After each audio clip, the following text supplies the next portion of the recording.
Come with me for a moment, back to Jaipur, 1997. Tonight, we're diving into a story that's been whispered in the city for decades. It's a story about a musician, a very strange wedding, and a performance that ended in absolute, unimaginable terror. So let me ask you something. It's late, you're at home, and the phone rings. You don't recognize the number. Do you pick it up? It seems like such a small decision, right? But for the man at the center of this story, answering that call, well, it changed everything. The man's name was Noor, and he was a pretty famous singer there in Jaipur. But his nightmare didn't start in some dark, spooky mansion. It started with something we all have in our homes, a telephone. Every single night, you could set your watch by it. At precisely 3:05 in the morning, his landline would just explode with sound. Night after night, same time, same call. Imagine that relentless dread, just waiting for the clock to hit 3:05 a.m. The first time he finally worked up the nerve to answer, there wasn't a voice on the other end. No one asking for anything. Just the faint, chilling sound of someone weeping. He was confused, tired. He just hung up, trying to shake it off. But it wasn't a one-time thing. The next night, bang on 3:05 a.m., the phone rings again. He answers, and this time, the crying was gone. It was replaced with something so much more unsettling.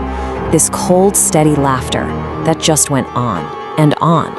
But the third call, that's the one that really got under his skin. He picks up the phone, and what he hears just freezes him. It's his own voice, singing one of his own popular songs back at him. Now you gotta remember, this is 1997. There's no fancy software to do that easily. For him, in that moment, he was hearing something truly impossible. This went on for a whole month of this psychological game. And then, one night, the pattern changed. The phone rang at 3:05 a.m. But this time, there was no crying, no laughter.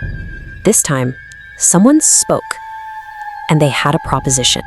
It was a woman's voice, surprisingly calm and clear.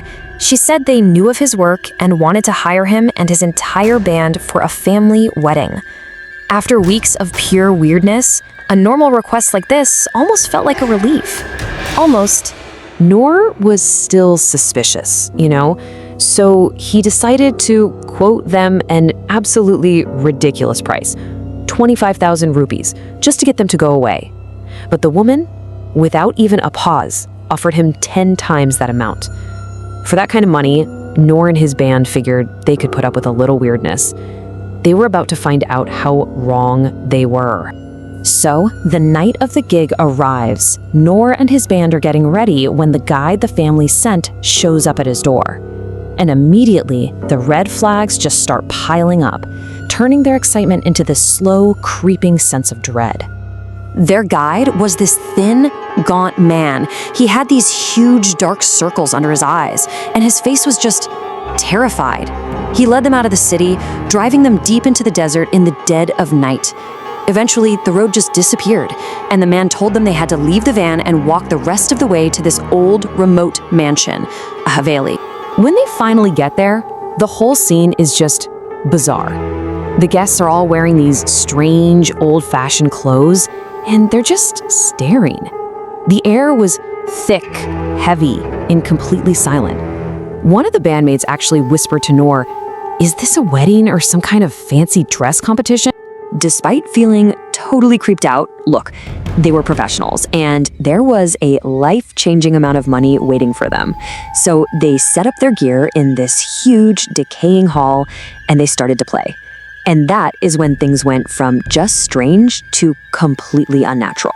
The second they played that first note, every single guest stopped what they were doing and just turned to stare at them. Then, all at once, they started to dance. But not like normal people. It was this jerky, weird, perfectly synchronized movement.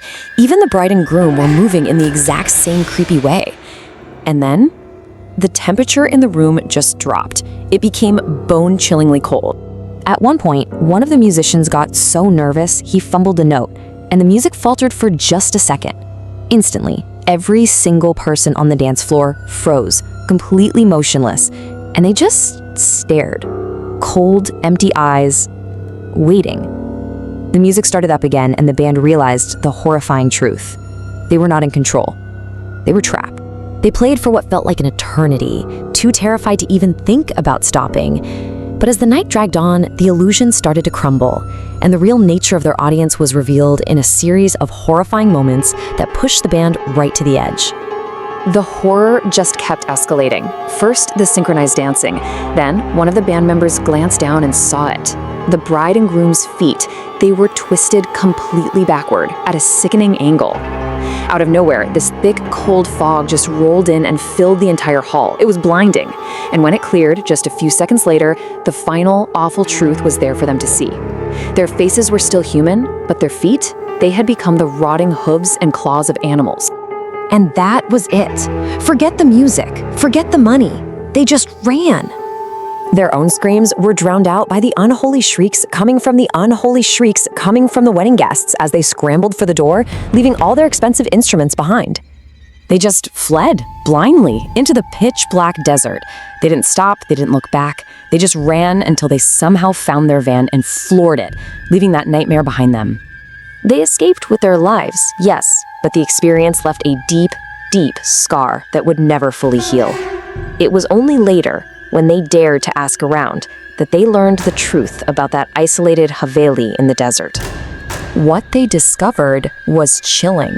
That mansion had been abandoned for centuries. The local stories said it was inhabited by hundreds of jinnettes, powerful supernatural spirits from folklore. Noor and his band hadn't played for a family. They'd been hired to play at a wedding for the dead. And the trauma was just too much. The man who had once filled concert halls with his beautiful music was silenced. After that night, Noor, the celebrated singer of Jaipur, never sang another single note. They say the Haveli is still out there, silent in the desert sand, waiting. And the spirits, well, they still hold their celebrations. Which leaves us with one final, unsettling question. At 3:05 a.m., when that phone rings again, who will they be calling next?